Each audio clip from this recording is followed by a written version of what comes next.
beautiful to hear, while kind of terrifying at the same time. Hmm. This might not be a fair comparison, but COVID literally is a disease that you can get from breathing the same air as somebody. And yet, Right. even in the early stages of this pandemic, I don't remember that being the narrative or that being the anxiety among the Mm. interviews with EMTs and things along those lines. Like certainly I heard anxiety and fear and nothing but compassion and concern for the medical providers that have been really struggling through all of the stress and strain of this year.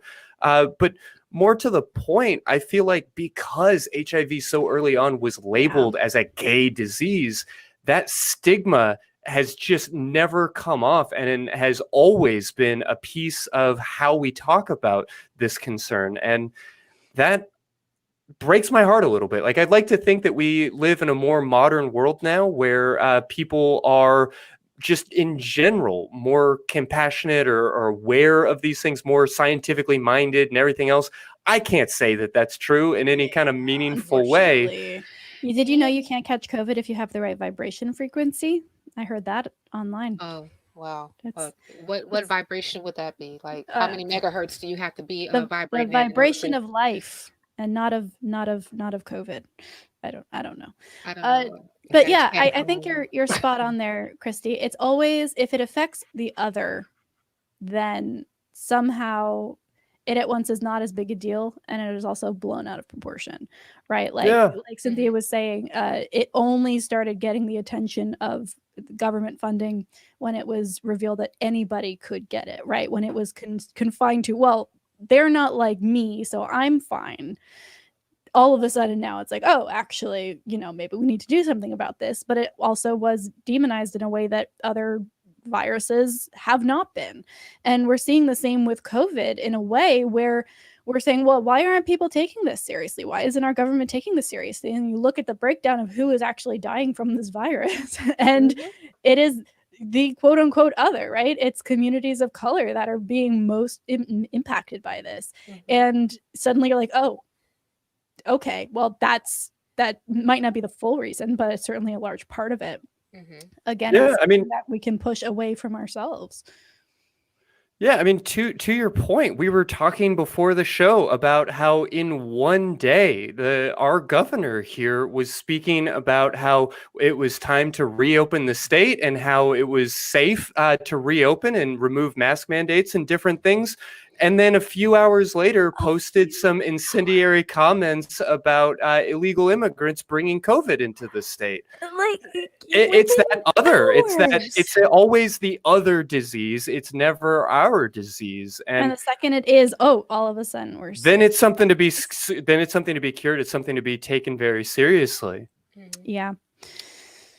Othering is such a thing, especially when it comes in this particular realm. You know, Hmm. like oftentimes that we have seen, whether it be HIV, whether it be COVID-19 or any other diseases, that, oftentimes like marginalized communities are always going to be hit the hardest. Hmm. And a lot of it is because it's the resources are not going to be there to combat it in a proper Right. way until it hits home, right? And it's Hmm. always going to and when it hits home, then it's going to be like, oh yeah, we need to do something about this, like now, because it's at your house, right? Right. But Right. the thing about it is, it's like your neighbor has been on fire for a minute and you ain't gave him a bucket yet, you know. Yep. So what do you say about that? And that's unfortunate. And even speaking of, like, I wanted to go back to something that I believe the healthcare provider Deborah said, Yeah.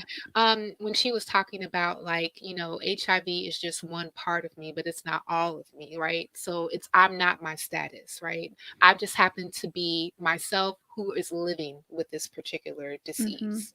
And also too, like, that whole thing about like transmission, even though, like, I would say that, I would say by like the 2000s, like a good amount of people were still much more educated on how you can and you cannot get HIV.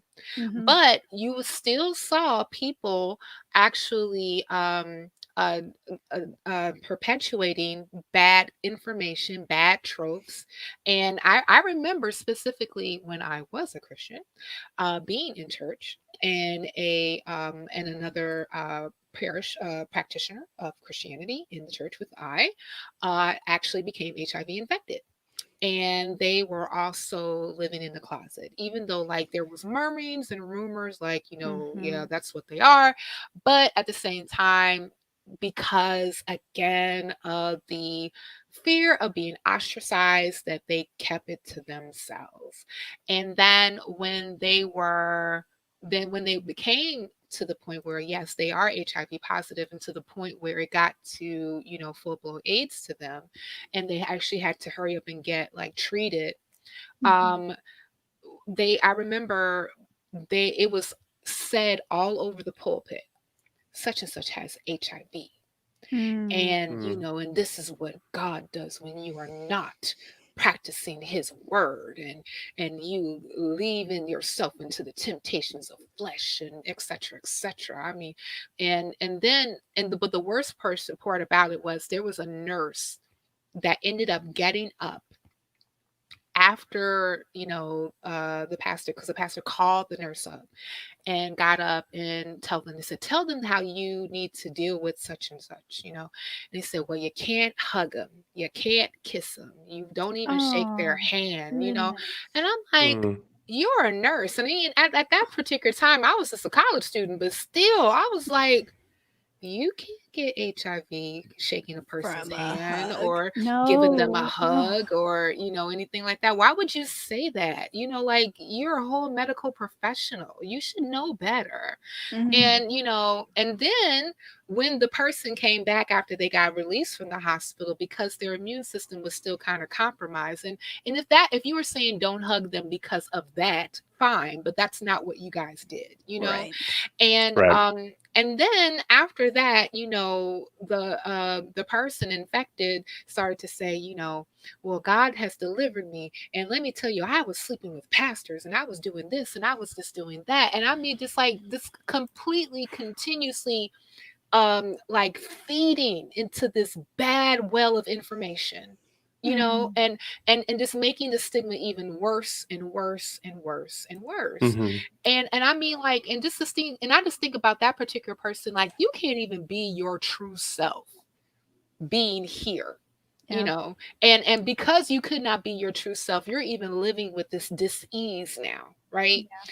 Because like you had to do everything under wraps, and I bet you possibly wasn't really even educated enough or told enough, like, how to protect yourself when you are, Oh yeah, because the Christians are very, very good at sex education in general, right? Like, definitely. They've got that covered. Oh yeah.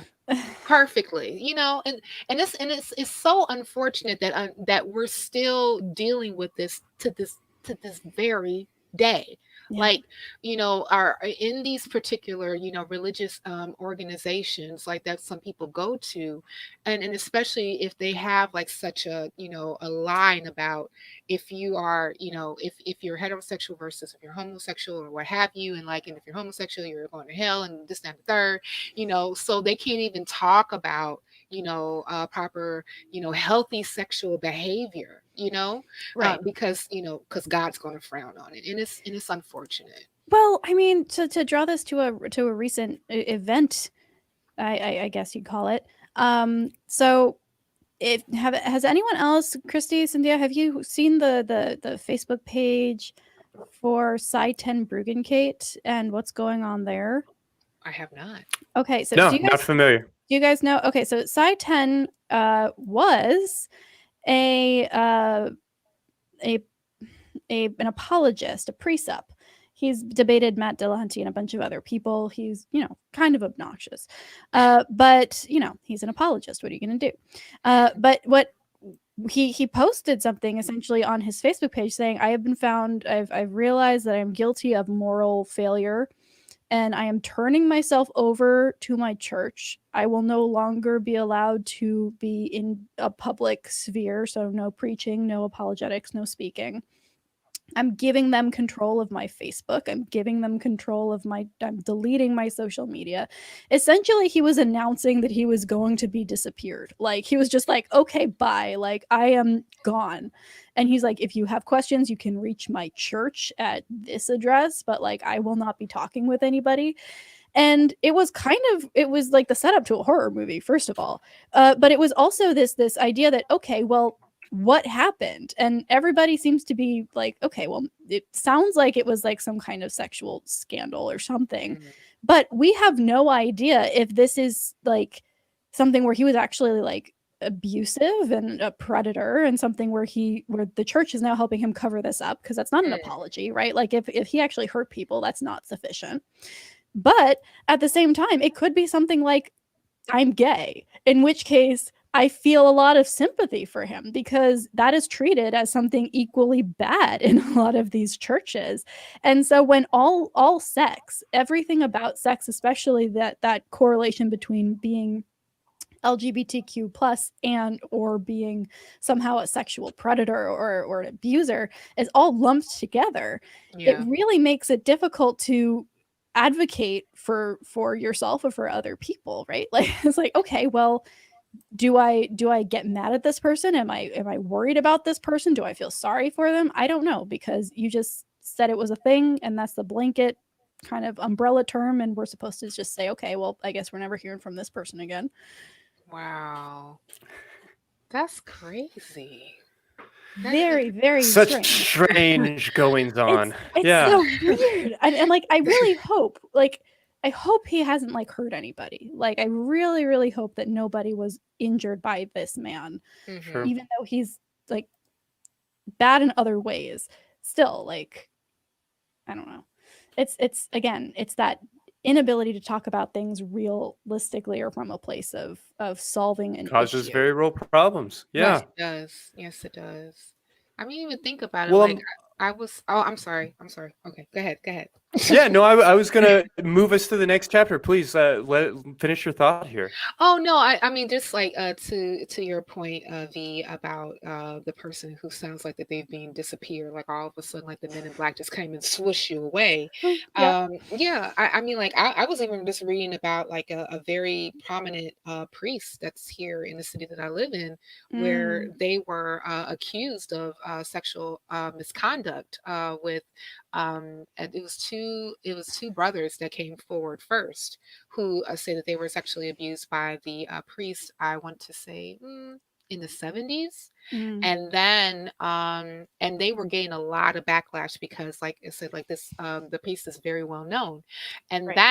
then there was another allegation that came forward about sexual misconduct. And and I'm just thinking to myself like that oftentimes when you look at clergy specifically, that you had people back in the day that actually escaped to these particular titles in order to cover up what they felt was like sinful behavior, original sinful behavior, right? And to the point where, like, even though that they happen to be under this particular title or in this particular seat, that it did not cure them per se of anything. They're still who they are, and then all of a sudden, like, I don't know, it's just like a lot of times that, again, that people would still be so constrained for not being able to be their true selves, that all of a sudden, because like when the true self comes out, it's a problem, right? Yeah. Absolutely. Yeah. Look ahead.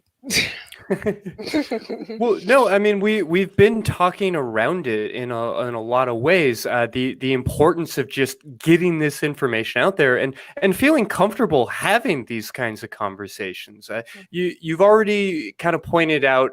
We understand now that anybody can get this virus. We understand how people get this virus. What are some of the other maybe dated assumptions that you can help clear up for us about the way people used to view this or used to understand it that we now simply know isn't true? Right. Well, one of those is that, again, there's still people who think that you can get it like if someone coughs on you or touches you or, or hugs you or even gives you a kiss. No, you cannot get HIV that way. If you're in the same, presence as a person that happens to be living with HIV, you still get people that cringe. And I've seen it, like if a person like reveals their status, and then next thing you know, like other people may get like sincerely like closed off and get very Yeah. tight, because they're not really sure if, I don't know if I should be in the same room with you. Like, Hmm. no, Mm, it's really okay, you can be. um and also like again, like um eating alkaline foods and, going on like a strictly vegan diet and stuff like that, that does not cure HIV. It No. does not. Matter of fact, there is no cure for HIV. Even though like we came a long way as far as like how to treat the virus or to getting to the point where you're not able to pass it along to another person if you become undetectable. You you still are I lost my point of thought. Oh, sorry. Like even if like that's the case, like there's still no magic pill per se, Yeah. right? There's still no like you take this and then you don't necessarily have to worry about HIV ever again. This one time and it's done, right? Um, and also too, like there's still, like I said, like a lot of like misinformation, especially when it comes to how a person gets it versus like how a person can keep it from going to another, or et cetera, et cetera. um like I told you, like that whole thing about like having sex with a virgin, no, that's not cure you from HIV. Vice sure. versa, no, it doesn't keep. You can't go to a shaman. They can't go mecca like a high, make a honey ho, and then get you away from HIV. That is not going to happen, and I would definitely say, like, oftentimes, like, if people were more concerned about being in an environment where they would be more at risk, to, speak with their healthcare professionals about what can I do to lower the risk factors in order for me not to get HIV. There's so many different ways, and it's not just condoms. Like Hmm. I feel like the condom conversation is played out. Well, if you used a condom, you wouldn't have to worry about the HIVs, the AIDS, like, no, Hmm. I mean, because condoms can break, you know what I'm saying? They help, but they're not like a full preventative, So, oftentimes, like, people need to be more educated as far as like all the different ways that you can protect yourself, including using PrEP. Hmm. Including use, if you feel like you have been exposed rather early, getting PEP, including regular testing. That is a wonderful way Yes. to Yeah. actually be Absolutely. able to, to help as far as like, if you're probably been exposed, there's rapid testing that you can do in a doctor's office. And there's even like, I know that the clinic that I work for and like other places that we partner with, we'll go to clubs and test people. You Hmm. know, and have a rapid test right then and right there, less than 20 minutes. If you got if the virus is detected or not. And then right then and right there, they give you resources on where to go in order for you to get treated, and even get you hooked up with a person like myself to Nice. offer Sure. you support. Absolutely. Well, what are the risk factors that we should be aware of then? I mean, if there are all these different ways of preventing the virus, what should we be on the lookout for as a way of avoiding spreading? Well, there are certain like different like risk factors as far as like mostly like behaviors, right? So people who use like substances as injectors, that can be a risk factor. Being that oftentimes if a person is an injector as far as like their substance use is concerned, sometimes they don't always do it by themselves, right? They may do it in groups and they may share needles. So if they share a needle with a person who happens to be HIV positive, that's going to increase their risk factor in order for them to get infected, you know? So that's one.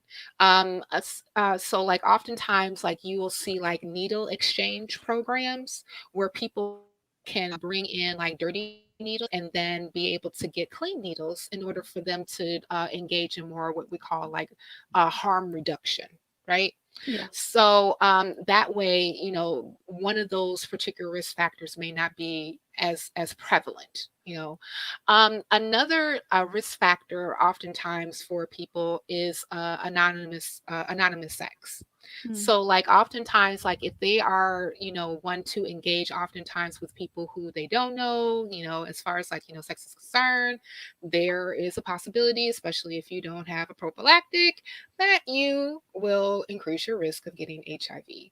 So, so oftentimes, just to combat that is that, you know, we would tell a person like if you are engaged in a particular behavior, or even if like a person like even engages like in group sex, like anonymous sex or group sex, Mhm. that you know, no matter, and this is regardless of sexual orientation.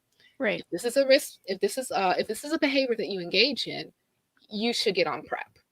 You know, you should get tested often, and you should get on PrEP in order to again lower your risk factor of being HIV positive. Great. Well, I know that we've got a number of calls coming in, so I want to give V a chance to get that pulled up. But I want to make sure to ask you beforehand, what should we maybe know or just notice about how these conversations are changing? You know, we've highlighted a lot of the differences of the last 20 years, but I'm curious about that stigma and just sort of the general social strain and just the way that these conversations are hopefully getting more comfortable. But I wonder if that's really what you're seeing. In some cases, I am. As far as like you're now seeing like, especially like in media, uh, advertisements for PrEP.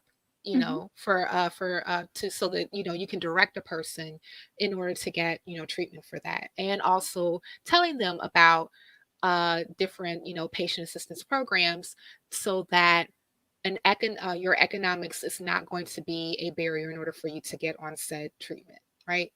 And then also too, like you're seeing more people being open about talking about sex and then how they engage in sex personally. Yeah. And I even know that like when I'm speaking to patients, like I want to make that very clear to them. Like, you know, if you're speaking with me, please don't feel like you are going to shock me or you are going to Right. make me squirm or you know squint or squish or whatever. Like you can tell me pretty much anything, you know, like including the Powerball numbers, but that's neither here nor there. I am more interested in your health, not Yeah. judging you, right? And I think that is one of the main things that I'm starting to see erode as far as like bias and judgment when it comes to having conversations around sex and sexual behavior as it relates to HIV. However, it's still not enough for me, you know. And because again, there's still this stigma out there about who's more prevalent to getting HIV than who's not. Yeah. I'm curious, do you feel like there might be because the initial stigma I think was tied very closely to stigma around homosexuality and same-sex sex. And I'm wondering if you think that as we destigmatize being queer, being anywhere on that LGBTQIA spectrum, will the conversation around HIV and AIDS also like lose some of that stigma? I truly believe so. I think that like oftentimes if we can normalize sexual orientation and gender identification and where a person may be on that particular spectrum, then what's also according to the stigma for HIV will start to erode exponentially. You know, Mhm. just like you said, you know, this used to be HIV, AIDS is a gay disease. Period. You know, and it Mm. used to be if you're even if you were a woman like that was happened to be you know same sex or just same gender loving, you were also considered you know higher risk, but actually that's not really true, you know. So that had to be you know again a point where we had to educate people on exactly how you get this disease and what are the Mhm. studies saying about who is infected as far as like risk factors, right? Mm. But oftentimes, like if we can get to the point where we can normalize these things, you know, like we have, yes, if people are gay, they're gay. So what, right? If people are trans, they're trans. So what? You know, can we get? I'm looking for today where we're getting past labels on people, especially when it comes to their gender identification and their sexuality. They Mhm. are humans first, and who they are and what they do is none of your goddamn business. Fair to say. Absolutely.